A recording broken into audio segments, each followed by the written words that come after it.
Good afternoon.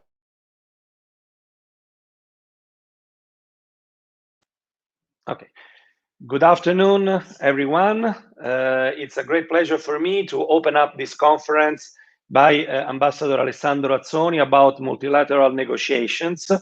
Of course, I will introduce the ambassador, but given that Professor Paola Severino, the vice president of our university, has a very, very tight schedule, and she has really done her best to steal a few minutes from another engagement to be here with us, I immediately leave her the floor so that we can then free her, and then we will come back and I'll introduce the ambassador properly. Paola, the floor is yours. Thank you. Good afternoon. It is a real honor and privilege for me and for LUISS University to welcome His Excellency Ambassador Alessandro Azzoni, Permanent Representative to the OSCE in Vienna. And thank you, Professor Orsina, for not only being with us, but also for helping me in these difficult circumstances in which we have a lot of meetings, a lot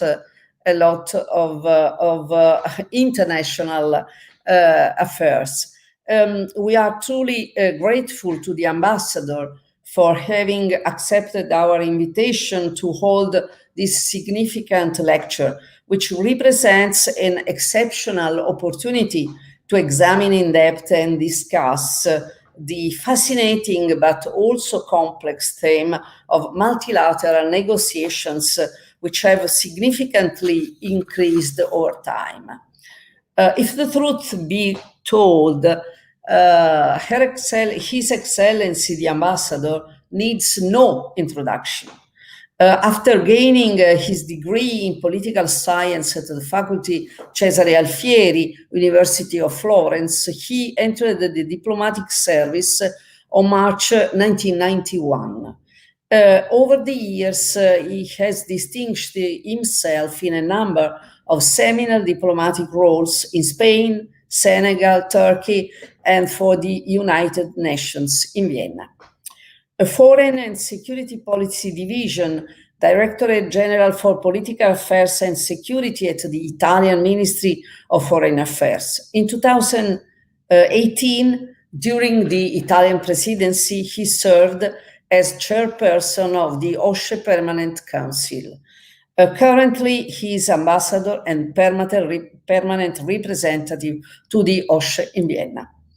And I am certain that Ambassador Azzoni's invaluable knowledge and privileged viewpoint will provide us with an extraordinary insight into the complex reality of multilateral negotiation. I am personally witness of this knowledge because when I went first time to Vienna as a special representative of the Italian government for the fight against corruption, I had with him a wonderful conversation about this problematic and complex aspect, multilateral diplomacy. And during that conversation, I had a lot of very interesting evaluations about this kind of service. And in that moment, immediately, I decided that it could be very important to give you LUISS students and our programs auditors the capacity, the possibility to hear by him some words about the importance, to elaborate some concept about the importance of multilateral diplomacy.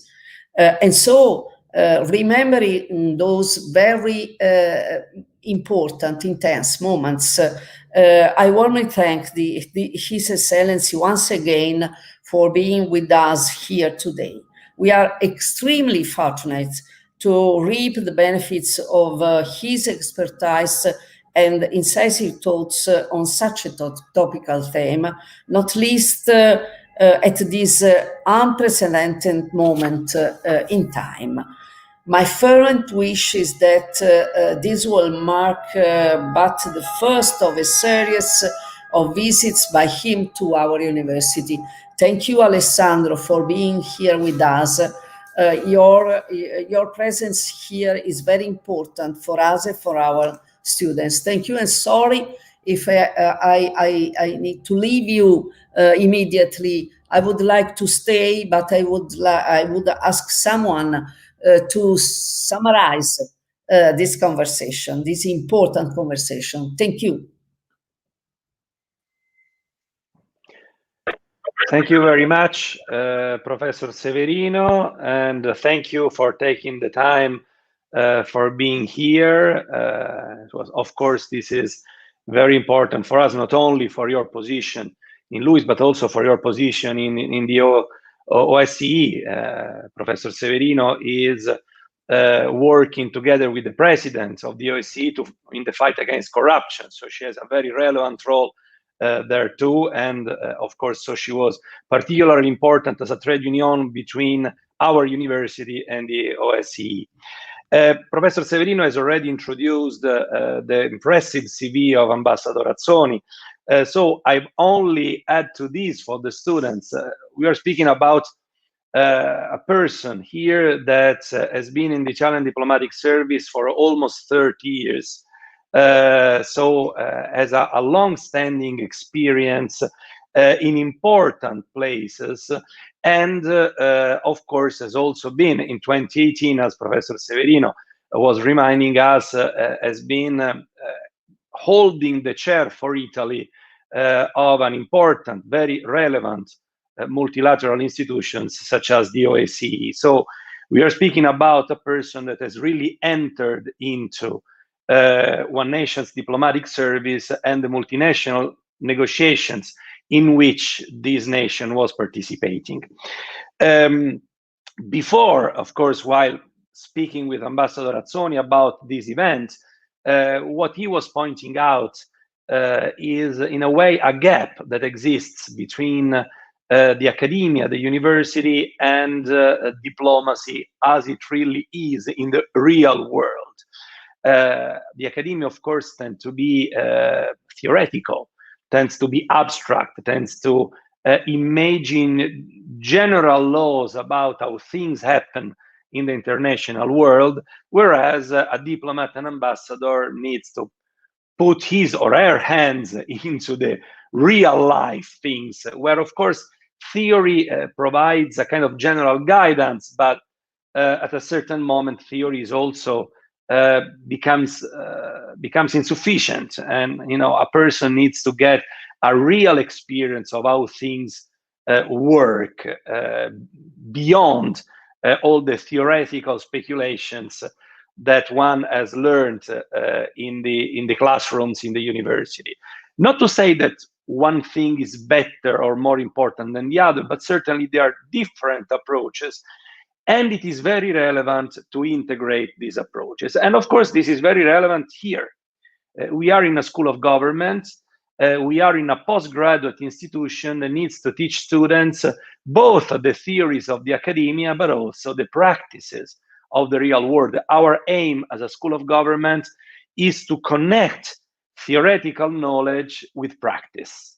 And of course, how do we do this? Of course, we do this by involving practitioners in our teaching, by inviting people such as Ambassador Azzoni, and the aim of these meetings is exactly to bring the theory down to earth and to see how the two things can be connected with each other. So it's particularly important for us in the School of Government to have experiences, to have seminars like this, where we can actually see how things happen in the real life, and we can prepare our students, of course, giving them all the necessary theoretical instruments, but then also prepare them to deal with real life situations as much as we can. Because, of course, dear students, you will learn real life situations only in the real life.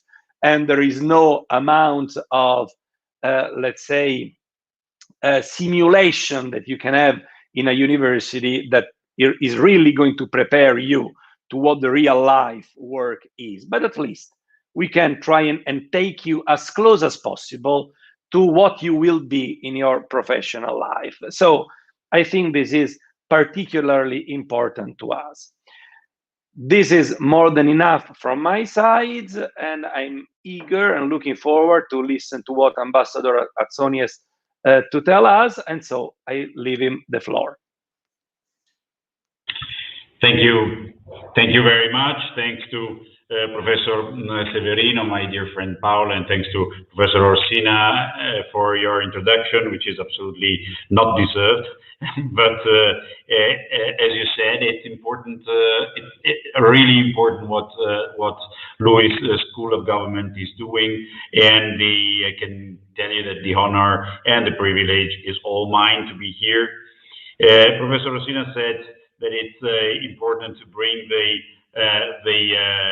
theory down to earth. I think that as a practitioner, there's no offense in this term, but I think that it's also almost as important to bring practice a little up and to a higher ground. That higher ground that can be granted only by academia and by studies. In general, in international relations, if I may start with a little introduction, and after this, I will pass to some practical example of what sort of a decalogue. It's not 10 points; it's 13 actually, but I try to be as short and concise as possible. But as sort of a series of points that I learned by practicing, and I learned in particular during this incredible year 2018, when Italy held the chair of the OSCE, which is, as you know, I'm sure, the largest regional organization, in particular devoted to security, and it's with 57 member states. State parties in the OSCE, participant states in the OSCE jargon, but in first and foremost is composed by 57 states, which are not always on the same level. Let's say that it's maybe the least like-minded regional international organization on earth. If you consider that a couple of those states are actually at war with each other, and more than that, in conflict with each other, you understand perfectly what I mean. Going to the subject of my presence here, I noticed during the years that the study of international relations, and I mean the academic study of international relations and diplomatic practice are drifting apart more and more in risk-speaking languages, which are increasingly incomprehensible to each other, leaving a void that will, I fear, soon become unbridgeable. On one hand, academia often indulge in some definitions of theories of international relations, which grips with reality are only those that the academics themselves find a posteriori. As an ordinary diplomat called to operate in everyday reality and with the available tools in a world that has become much less understandable than it used to be before, this is the feeling that you get after reading an article from almost any think tank. Beautiful concepts, wonderfully expressed, but honestly quite useless for those who have to work concretely in the international arena. On the other hand, diplomacy, at least the part of diplomacy which still tries to go beyond the daily struggle around contingent challenges, risks losing contact with the underlying strategy and with the reason behind the strategy. In other words, we diplomats risk becoming a group of practitioners. As I said, there's no offense in this term, but practitioners who are technically skilled but lacking of some theoretical reference. In Italy, with our historical difficulties in outlining and pursuing our national interest, it is particularly difficult for a diplomat to distinguish the structural trend from background noise. I'm quoting a colleague who wrote this sentence, which I like very much, not long ago. Not actually, I'm sorry to say, not just to adapt the means to the ends, as von Moltke used to say, but to have a clear idea of what those ends are and why. The only answer between to the divergence between studies and practice of international relations is a greater theoretical as well as operational osmosis. This is a key word, I think, between academia and diplomacy. For this reason, I thought useful to draw up the report of this special year, 1 year of the Italian chairmanship of the OSCE. My goal and the goal of my team, this is has been a collective work. Actually, I wrote introduction and conclusion. The rest of the book has been written by those colleagues who were working in my team on different subjects and issues. But the idea was to provide a small contribution for this debate, in the case of Italy, for this national debate about international relations, some about their fixed points, their countless variables, and from the perspective of somebody who for a year had to mediate between 57 countries, and I shouldn't say it, but we managed to do it with a little success. The idea, as I said before, is a sort of a decalogue, is a sort of to tell you in brief points what we learned, hoping that in some way it will do well, as Nanni Moretti said in the last scene of Caro Diario about having a drink of water before breakfast. The following points are solely and exclusively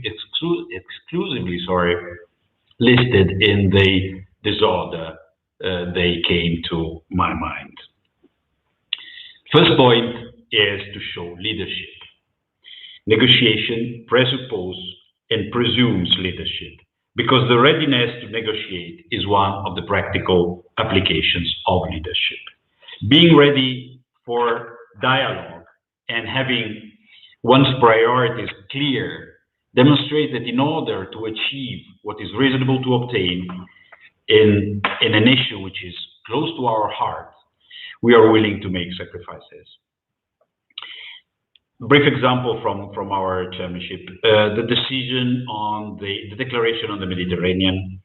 It was far from being perfect, but it was fundamental for Italian priorities, of course, geopolitical priorities. In the end, the important was not what was in there, inside. The importance was that we had that decision. So leadership was there because we wanted desperately to have this declaration. We had it, and the other countries understood. The same for the decision on the fight against violence against women. The importance was that the OSCE 57 states engaged themselves in such an issue. The nitty-gritty wording of the decision itself are not so important.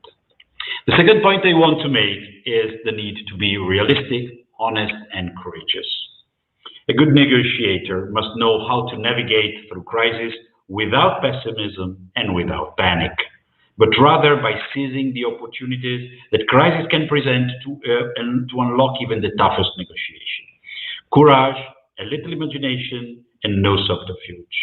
You need a lot of time, energy, and personal commitment to build credibility and trust, but you can lose both in a flash, really in a flash, especially multilateral negotiation. If you have been dishonest, the heritage of a credibility that you built up throughout the whole negotiation before will dissolve immediately.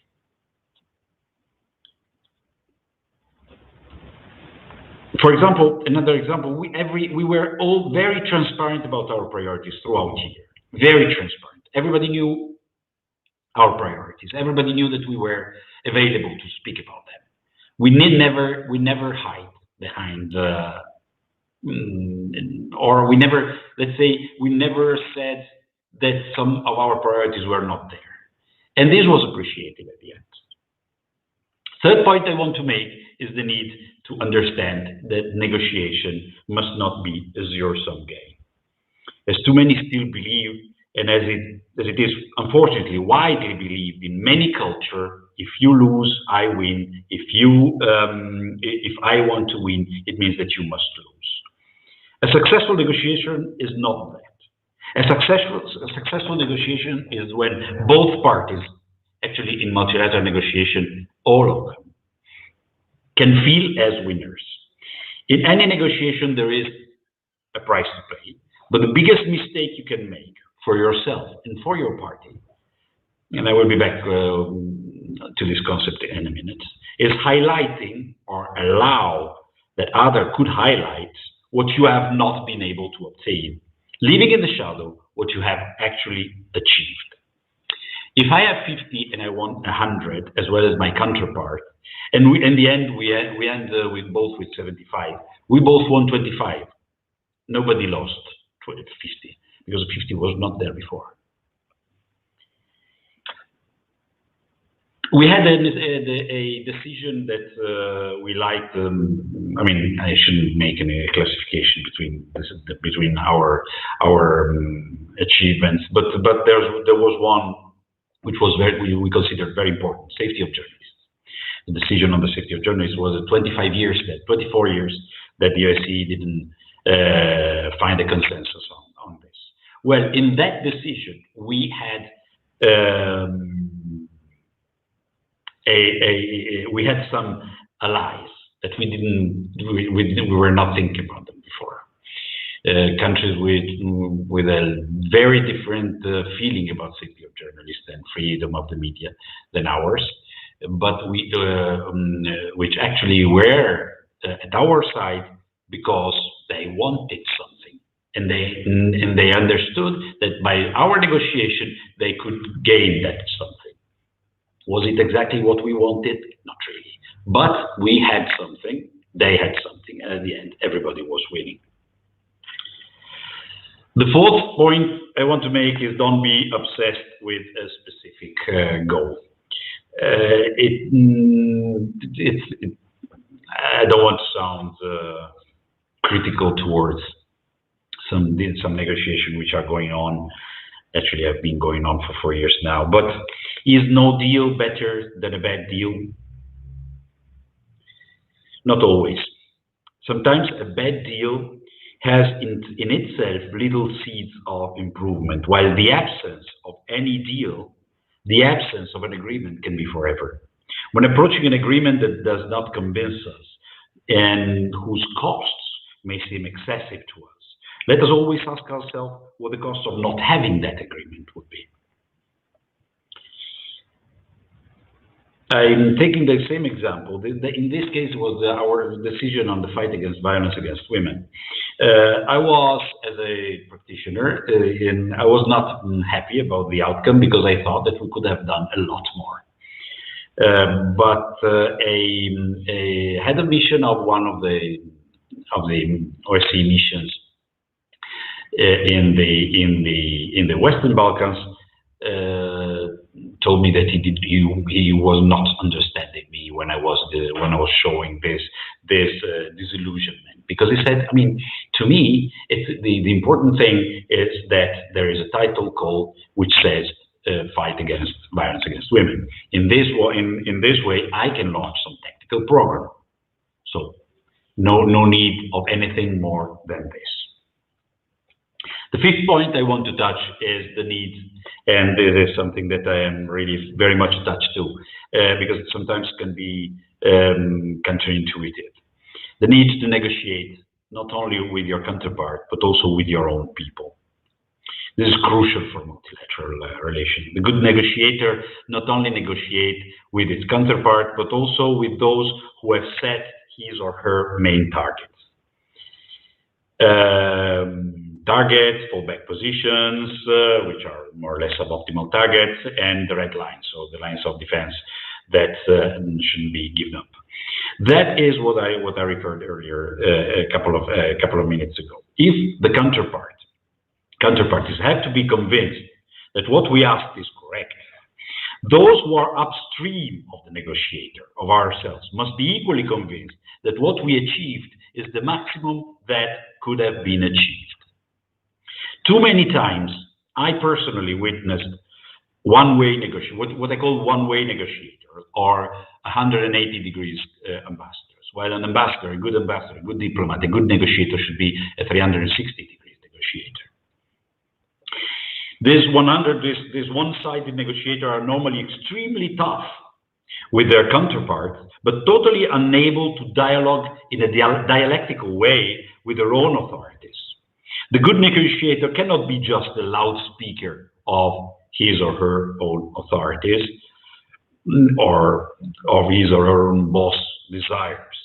The good negotiator cannot do this because by doing this, he or she shows that not having understood the real soul of diplomacy, but also because in this way the negotiator pushes his or her own counterparts to try to establish a dialogue, a direct dialogue with the authorities, with the counterparts, with my own authorities, with our own negotiators' authorities. So bypassing him and losing his or her credibility once and for all, and with immediate effect. And so the most precious tool of the negotiator, which is his or her own credibility, is lost. I cannot name countries during this lecture, but I tell you that one of our toughest counterparts had, fortunately, luckily for us, one of the best ambassadors. He was ready to discuss with his own authorities back in his capital, to convince them that what we were proposing was good also for them, even if it was far away from the objective of that country. Sixth point I want to touch is that, and I'm referring to what I said before, fallback positions and red lines. Red lines and fallback position should never be made explicit. The bureaucratic temptation to state them at the very beginning of a negotiation is a common mistake as well as a huge one. Making the essential points of one's position explicit too early transforms them immediately into the real core of the negotiation, which then becomes obviously very hard for the negotiators. First, who makes explicit its negotiating limit loses almost any margin of maneuver. Secondly, it would be almost impossible to obtain something more significant than those points from a counterpart that knows that anyway you would accept them as an end game. The seventh point is the need to talk to everyone. The outreach prior or on the sidelines of the negotiation is never excessive. Sun Tzu used to say, I'm oversimplifying a genius of strategy, but he used to say that the perfect battle was the one that was won without fighting, because the enemy realizes our strength and retreats. Similarly, the perfect negotiation in the multilateral field is the one that does not even start, because all parties are already convinced from the beginning of the only possible positive result. To achieve this configuration, this configuration is not an apple which is falling from the tree. To achieve this configuration, it is necessary to prepare the ground in detail and with everyone. If we just reach out to the parties which we consider more important, it will be the others, the small ones, those we have excluded from our meetings to create problems. Consider every party and show respect for everyone, and everyone will recognize it. During a following chairmanship, which was not sorry to say, because I'm very sorry, but to say it, but it was not as successful as ours as far as outcomes. A colleague of a third world country, of course, told me, you know, we always knew where to find you Italians, you yourself, one of your team at all times. Unfortunately, after the Italian championship was not like that. And I can tell you that this changed a lot. The 8th point is about understanding all positions. Understanding, I must be clear on this, understanding somebody's position does not mean justifying or endorsing them, but realizing that you can offer what you can offer and what you can reasonably expect to achieve, even if you are convinced that you are on the right side. It is a blatant mistake to make the interlocutor feel a fool, or even worse, a heretic or a criminal. Never make it clear that you consider your own path the only acceptable one. Never proclaim yourself as the holder of the truth. Never go up to the chair and lecture everybody. It's a very common mistake, I'm sorry to say, very common mistake, especially in some cultures. Above all, never ridicule an interlocutor and his positions. There is no better way to make him even tougher. Even if he or she were not completely convinced of his own country's position, he or she will then try every way to attack ours and to prove that our position were wrong. I have many examples, but if you, I mean, of course, I will be ready to speak about them in the question and answer session. 9 points, and I'm getting really to the grassroots level of multilateral diplomacy. 9 point is read and write. Study all sources and analysis. Read, because hardly anyone else will. It's weird, but it's true. Write down the key points of the negotiation with objectives potentially valid for you, but acceptable for everyone, because almost no one does it from the very beginning. And when it comes to discussing a possible outcome of the negotiation, it will be from your paper that the discussion will start. 10 points, and I'm getting to the end, don't worry. Be generous. Don't underestimate the importance. And this is a very Italian point, I'm sorry. Don't underestimate the importance of inviting your interlocutors, your counterparts to your house, showing empathy to them. To change the psychological paradigm of the negotiation, it is also necessary to extract the counterparts from their comfort zones. The flag and the name of your country may often turn into a terribly strong barricade. Knock it down using all weapons, including the typical Italian food of a typical Italian weapon of good food, the Italian way of life. Even the toughest negotiator, I tell you, even the toughest negotiator softens up when he or she is in your house and at your table. It's part of our children education. I mean, when you are at somebody else's house, you have to behave properly. I think that during the year I organized something, unfortunately I was not alone. We organized something like 90 to 100 different events in my residence. It's a big part of the job. 11th point is show your face and seize the moment. And I will go definitely towards the end of what I want to say. There are crucial moments in which the chief negotiator must personally take the fate of the battle in his or her hands. Especially in complex multilateral negotiator, the head of the negotiating team should not personally expose him or herself from the beginning, but he or she should always be ready to do it as soon as there's the feeling that the moment arrived. Not half an hour before, not 10 minutes after. A direct intervention can lead to success, or no success, success will be possible without that intervention. Understanding when these moments appear is a matter of experience and pure instinct, if you want. But if you realize that the moment is there and you don't act, so then you're making the biggest mistake of all. There are dozens of examples on this, but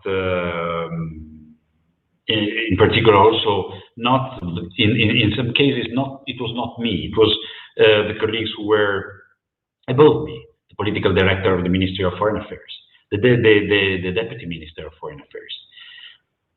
When I felt that there was a need of a final push, then it was important to have them behind me. As for my experts, it was important to feel that I was behind them. The last 2 points are very practical, very much, maybe too much. I'm excusing myself for this, but I think that could be helpful as well. 12th point is, do not underestimate the dangers of negotiating in a language which is not yours. You may be a great storyteller in your native language, but if you have an elementary or not sufficient knowledge of the negotiating language, you will be lost. So better use a translator in this case than pretending that you can lead the negotiation with the language which is you don't feel very much comfortable in. Last point is a crucial one. Do not underestimate the importance of controlling your energies. I'm talking about physical energies, because sometimes the moment of truth I was referring a couple of points ago can happen at the first light of dawn, and maybe after 28 hours of negotiation, only those who have the necessary clarity and also psychological strength to stay at the table, to keep negotiating, will have the final word. And as an experienced and intelligent colleague told me many years ago, use the restrooms whenever you can, because you don't know when you can do it again. Thank you very much.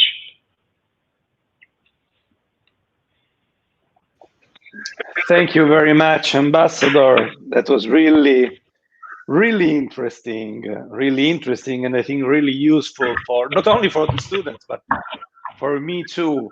Your last point reminded me of this memoir of a socialist politician in Milan in the 1980s that used to say that he used to negotiate through the night and in a closed room, and he was all the time smoking the cigar.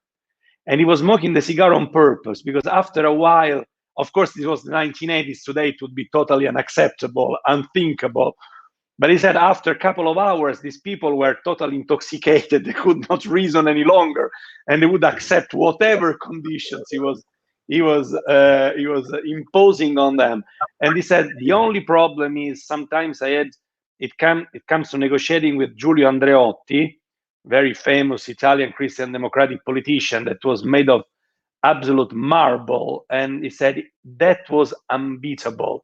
You could stay with him for 50 hours without sleep. He would always be crisp, to the point, awakened, and there was no way of taking him or beating him through physical exhaustion. But yes, of course, I mean, physical stamina in a negotiation is, of course, because the others will perceive that you are losing energy and will exploit that moment. So that, of course, that's absolutely crucial. But I mean, just because this was the last point and made me remember this element, this memoir. But all the points were really very, very interesting. So I'm waiting for the questions to come through. I've got a number of questions of my own, so I'll start from the first one, which is, I think, the most obvious that comes to one's mind today, which is, what is the condition of multilateral negotiations after the pandemic? I mean, the pandemic has been a global challenge, if any. I mean, more clearly global than possibly any other challenge we have had to meet in the last decades. But at the same time, the answer to that, as very often happens, has been a very national answer. So global challenge, but national answers. And above all, I remember the very first weeks of the pandemic for Italy. Of course, Ambassador, you will remember that were very tough, because the answer of our European partners were very much national answers. And, it was very much, it's up to you, it's your business. We are going to defend ourselves, not to help you. Then things changed, thankfully, with time, but this was the first reaction. So what is the condition of multilateralism today in the pandemic, and what do you think is going to happen after? What is going to be the long-term legacy of the experience with COVID-19? Indeed, is a crucial question, and I would, if you allow me, Professor, I would split my answer into. The first part is about the value of multilateralism today. I think that this tragedy, this of the pandemic, proved how important is multilateralism.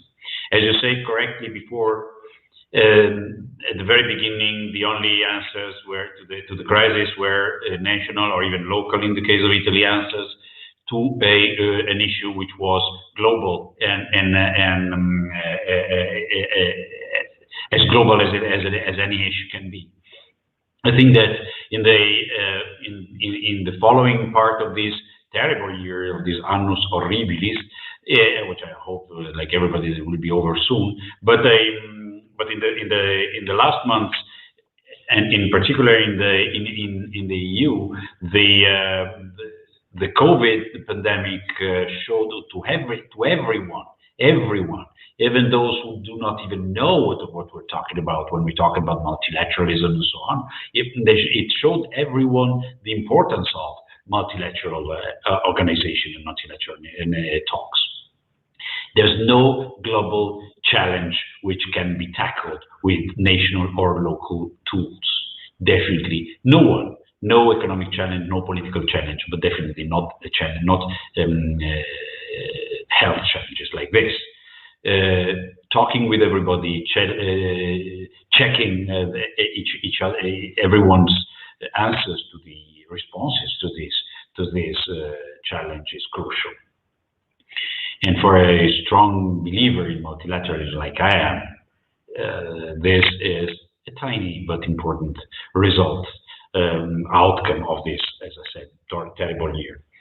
Another thing is, another answer is more a technical one, because if the question is, was it possible a real diplomacy, a real multilateral diplomacy with the pandemic?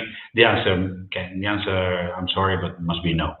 What we did so far with this wonderful technological instruments and tools, we learned to do something else. We learned to use any kind of virtual platform, video platform, but this is not real diplomacy.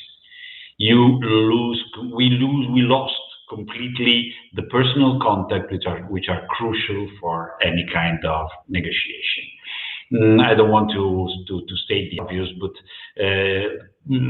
most multilateral negotiation find their final outcome in the corridors and not in the negotiation rooms.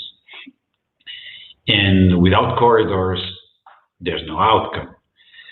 We miss completely the feeling of the room, the spirit of the room, which is crucial to understand. if some proposals of yours are finding their own way or not.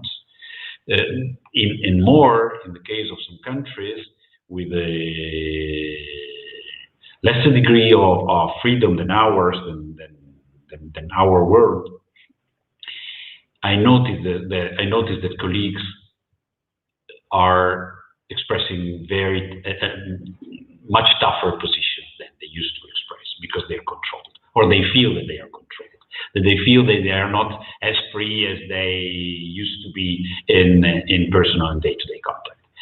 For this reason, I must say that unfortunately, with the pandemic, no real multilateral diplomacy is possible for me. Thank you. In the meanwhile, a question has come through by Christian. What is the difference between bilateral negotiation and multilateral negotiation? And do you think that the skills that you use in multilateral negotiation are the same that you need the same skills, or is there a difference between these two kinds of negotiation?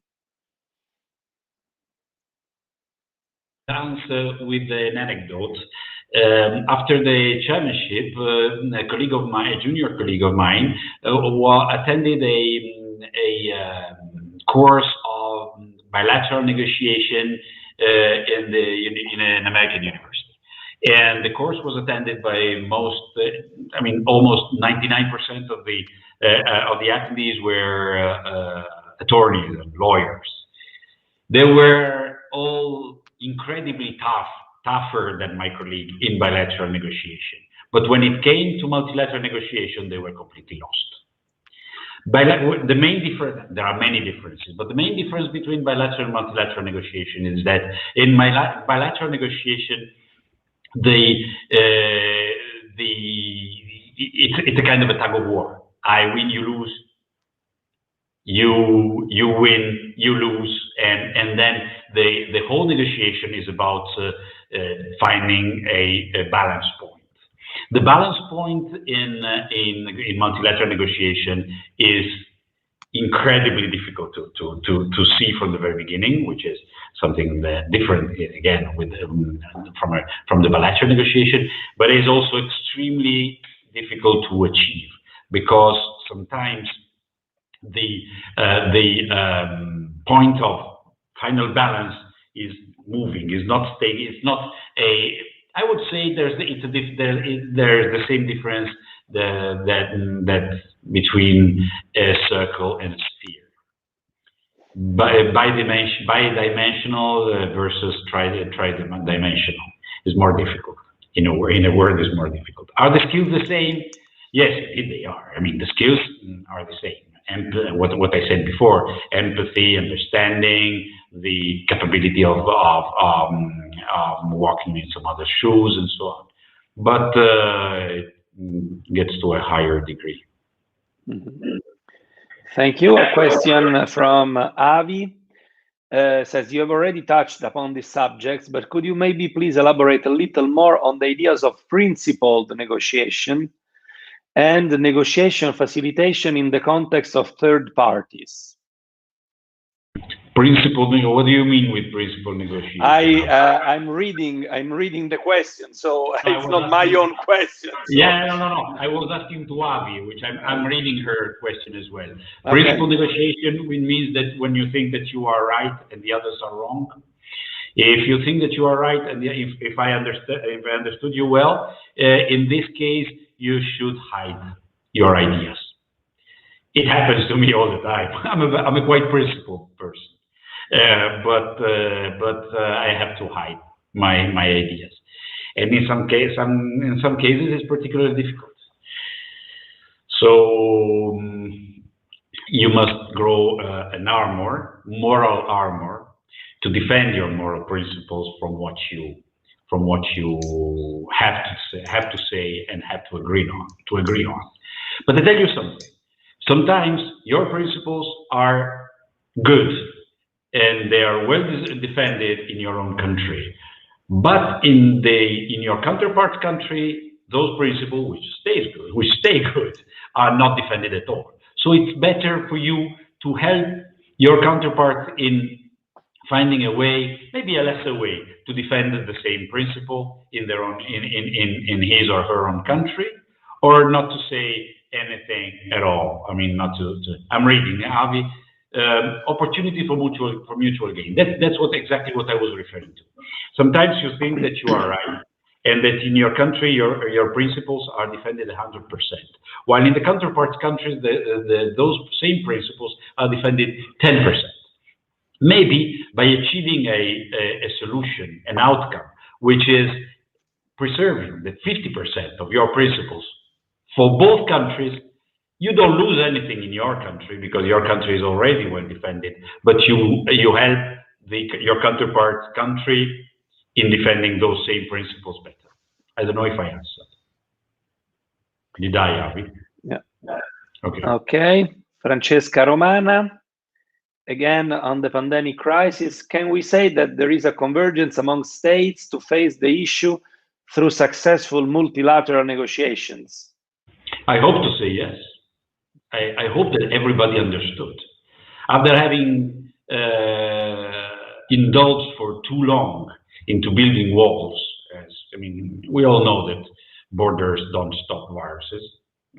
Borders hardly stop anything, or anyone, but definitely not viruses. I think that from, let's say,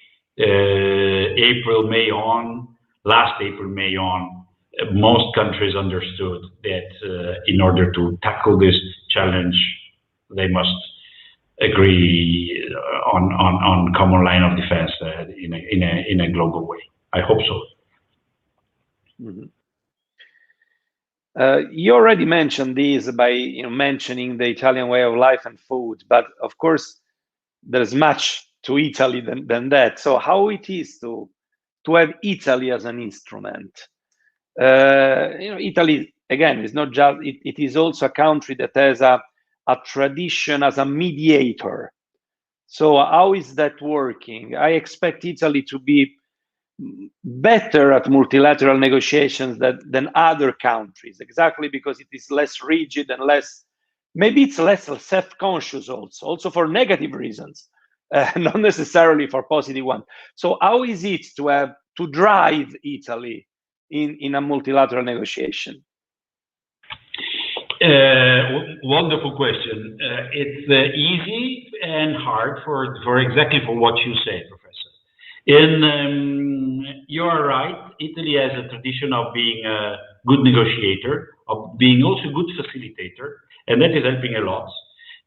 But this tradition is for a couple of different sets of reasons. The first is because we are indeed good facilitator. We are not ready to stand up and to speak ex cathedra, and we are not those lecturing people with their finger up, saying we are doing this in this way, so this way is right. But on the other hand, as you said, it's also easy because we have not many vested interests in the international arena. So this is something which should be faced and tackled sooner or later, in my view. But preserving this feeling that it's a widespread feeling that Italy is a good negotiator and a good facilitator. I tell you that I had many examples on this. Everybody understood this kind of attitude that we had, the open approach that we had. And when it came to our priorities, I was speaking about the Mediterranean before, I had colleagues, when we managed, I think it was 2 o'clock in the morning in Milan, December 2018, when we passed the final declaration on the Mediterranean by 57 states, I had colleagues coming from countries very far from the Mediterranean, but congratulating with me because of what we achieved. I think this is a good proof of what you asked and what I tried to answer. Yeah, thank you. Well, if I have read it correctly, Mongolia is a part of the OSCE, isn't it? So, I mean, speaking about a place which is not really interested in the Mediterranean. Exactly. So, exactly. There's a question by Matteo. Can you share with us your most difficult negotiation experience? What was it based on? I can share many. The most difficult negotiating experience is, of course, an unsuccessful one, because the successful one, and in the end, they may have been difficult, but they achieved with some success. So I should speak about an unsuccessful one. I was very sad when we could not achieve the decision on the fight against foreign terrorist fighters. I'm talking about the Ministerial Council of the OSCE in Milan, so always December 2018, because I think that we led the negotiation as far as it could have been, as it could have been. And in spite of this, it could not be possible. It wasn't possible to achieve something. Why? Because, and this is my answer to your question, because too many countries had showed from the very beginning their final position, their final acceptable position. When you face yourself with negotiators, which are definitely, we are saying since the very beginning, we cannot accept this because of this or that, mainly because of the definition of terrorism and so on, definition of who is terrorist, who is a terrorist, and so on, in that case. But when you face the parties with very clear ideas of not of what they can achieve, but what they cannot accept, since the very beginning, the negotiation becomes immediately very steep and almost impossible. Okay. You have already actually partially answered to this question. Ludovica is asking again about the pandemic and the difference between an online negotiation and a negotiation in presence. So thinking about, all the European summits that were done in online for several months. So what are the differences of these techniques? I think I already answered more or less at the very beginning to your first question, Professor. I simply don't think that what we did so far through this online negotiation is a real diplomacy, Ludovica. I'm sorry to say it's something else. We are learning to do something else, to do something more, which will be very useful in the future for doing something. But this something is not a real multilateral negotiation. Sorry to say, maybe I'm too blunt, too straightforward, but it's what I feel. Okay. Question by Khan. Could you please tell us a little about how to come to an agreement with counterparts who have different cultural backgrounds or see the world in a different way? That's also very interesting. Cross-cultural diplomacy. Cross-cultural diplomacy is the most interesting. I mean, the answer to your question is indeed one of the reasons why I picked up this job a long time ago. I mean, the need and the interest to be in contact with cultures which are different than from mine. But I must admit that in the multilateral field, you find easily a common ground. Maybe multilateral diplomats convert ourselves quite quickly in a club, but the club is useful for everybody, and that's a need which I was referring to before, to speak with your own parties, not just with your counterpart, because sometimes you feel as a part of the club, and you feel closer to your colleague from the other side of the world than to your fellow Italian colleague who is sitting in the Ministry of Foreign Affairs at the Farnesina. So the answer to your question in a nutshell should be: there's no really different cultural background when you enter into the multilateral diplomacy. Multilateral diplomacy establishes itself the rule of the game, and you have to accept the rule of the game, notwithstanding what your culture is, and and that's important because we share a common language, which is not just made by broken English that we're all speaking in multilateral negotiation, and which makes laugh incredibly my native English speaker friends. But it's also a common language as far as behaviors are concerned. So there's not such a cultural difference when you are in the multilateral arena. There's a question from Ettore that in a way is connected to the question you have just answered, and it's also connected to a question I wanted to ask following up on your answer. The question by Ettore is about the effect of the media system about negotiations. I think this is very interesting because this is, in a way, something that is putting the select club you were mentioning, the select club of multilateral negotiations, the club of ambassadors, with a wider environment which is speaking a very different language. And the media system nationally is putting negotiators, in a way, is making negotiators available to the different cultures, their different backgrounds. And this connects with the question I wanted to ask, which is the relationship with politicians, national politicians, because then the national politician must be answerable to people who are outside the club, to voters. The voters have a different culture, and they, of course, see the negotiators as a kind of foreign club. So all this is calling into question the relationship between this club of negotiators and the countries they are on behalf of which they are negotiating.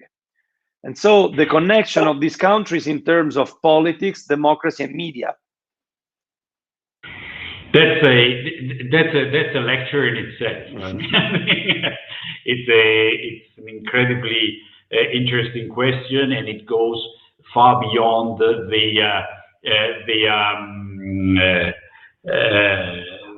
question itself. It's a relationship between public diplomacy and traditional diplomacy, also involves.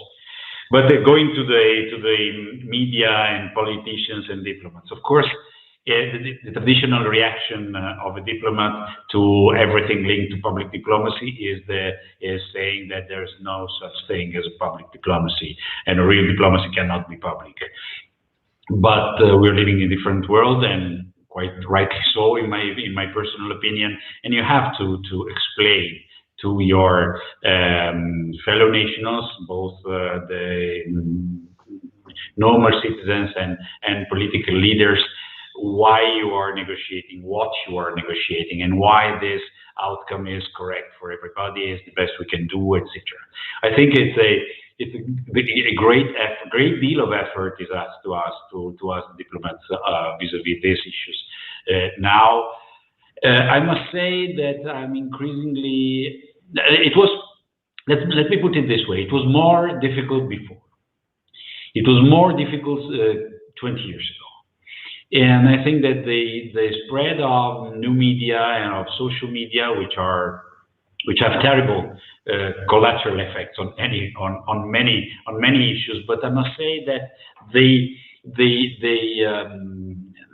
how can I say,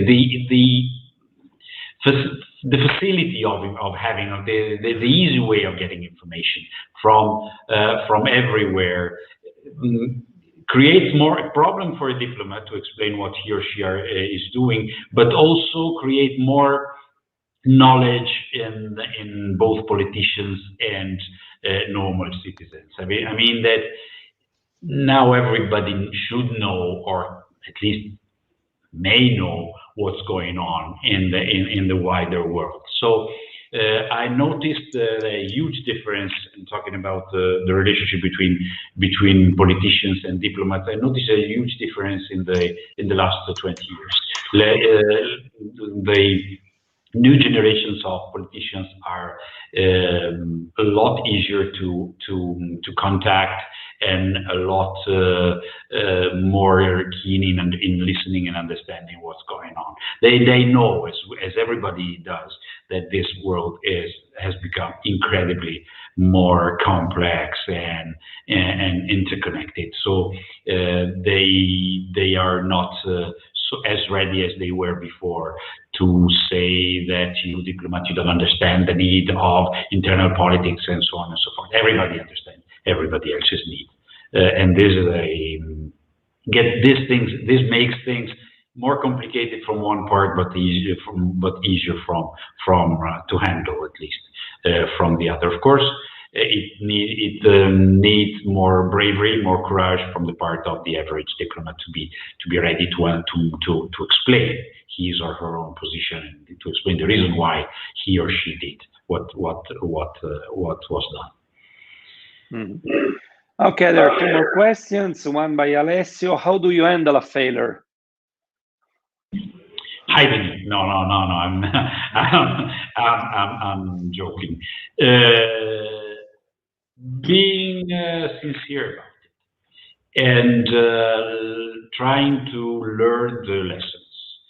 I wanted, when we wrote the book about our chairmanship, some colleagues of mine came to see me and asked me whether they should write also about their failures.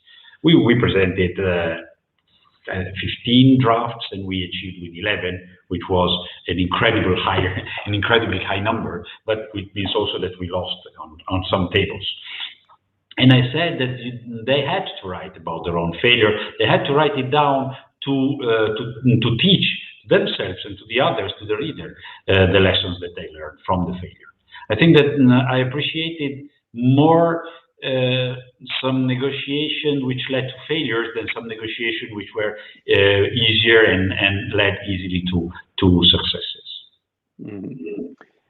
Well, in the meanwhile, other two more questions have arrived, so I'll read them in the order. Madina, how should an ambassador of a small country trade its national interests with big and powerful states?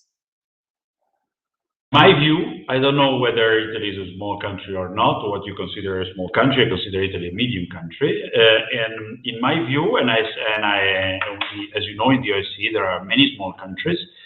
The best way for an ambassador of a small country is to be interested in everything which is going on, not to be single, not to have his or her own attention fixed on the 1, 2, maximum 3 priorities of the small countries. If he or she does so, immediately he or she will be perceived as a potential spoiler on that specific issue, which is crucial for that country. But while if he or she shows interest for everything which is going on, then immediately an heritage, I mean a set of credibility is gained by the ambassador and by the country as a whole. I can tell you many examples, but I cannot pull names, as you know. But really, there are many small countries which are very relevant. Well, I tell you one which is very relevant in the OSCE environment, which is Liechtenstein. It's very relevant because they have a good ambassador, excellent ambassador actually, and because that ambassador is interested in everything which is going on, not just in the issues concerning Liechtenstein in national interest. Mm-hmm. And we are speaking of a really, really small country in this case. So, Dong Yol Chang, you said that the timing of intervening as the chief of the mission is crucial. Is there any personal prerequisite before you decide to intervene? What do you mean with personal prerequisite, Dong Yu? I mean, it's not a personal prerequisite. I mean, first, in order to the chief negotiator to intervene, you must ask to the negotiator, to the normal one, to use all possible tools and time available. You cannot intervene at the first in the first moment when you understand that the negotiation is not doing exactly your own way.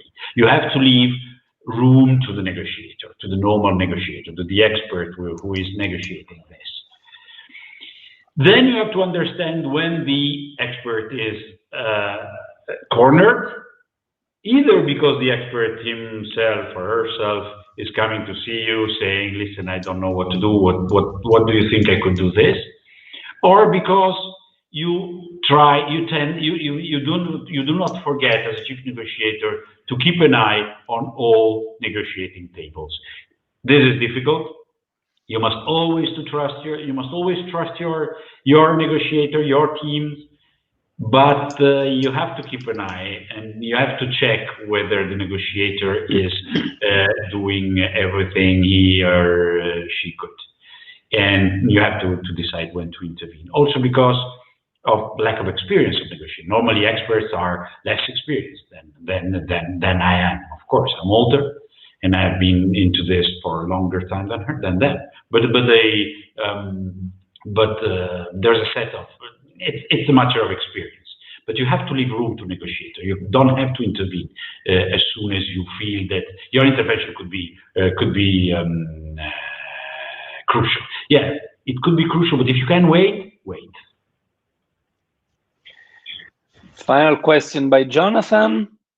When negotiating, how often might you find yourself offering concessions or inducements as opposed to drawing a line in the sand and making demands of your counterparts? So how often do you use the stick and how often do you use the carrot? That's the question. All the time. All the time. You must be ready to use carrot and stick. I don't like very much carrot and stick, I must say. But it's a quote. If we take it as a quote by Teddy Roosevelt, we can use it. But you have to use them all the time. You don't have to shy away from any kind of tool that you may use. The point is what I said before during my little lecture, which is you don't have to draw lines in the sand too often. Because then you will be asked to cross them and you will be embarrassed by the idea, by the possibility of crossing them. Not drawing line in the sand is better, but making your counterpart understand that there are lines and that you cannot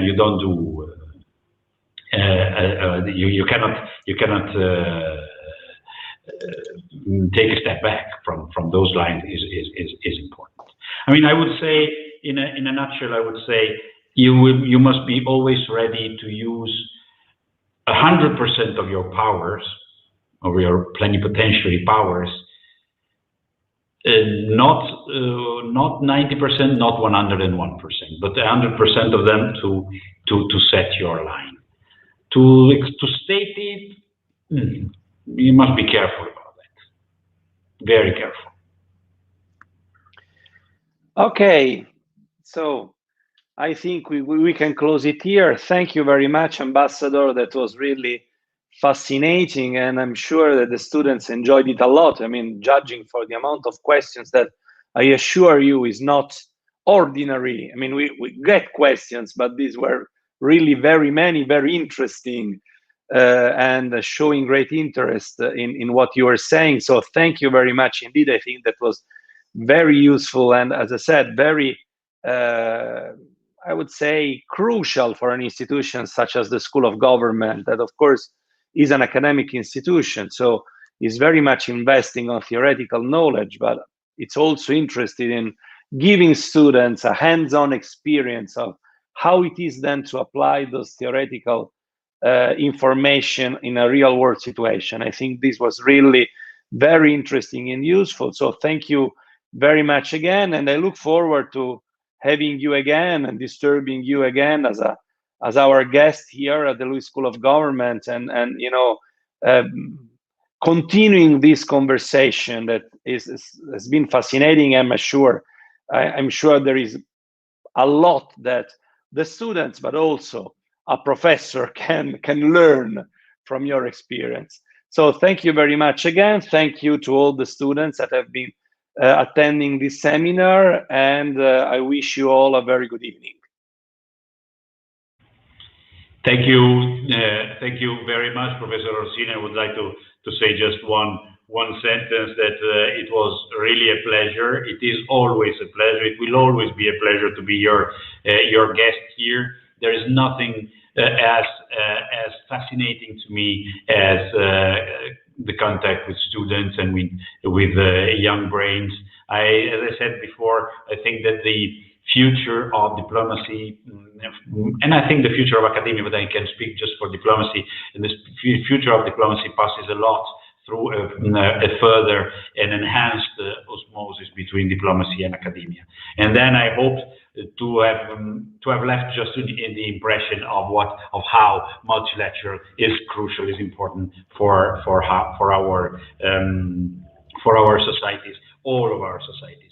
It's true, we speak a lot, long hours, but the more we speak, the less we shoot against each other. Thank you very much. Thank you very much again, and again, a very good evening to everyone.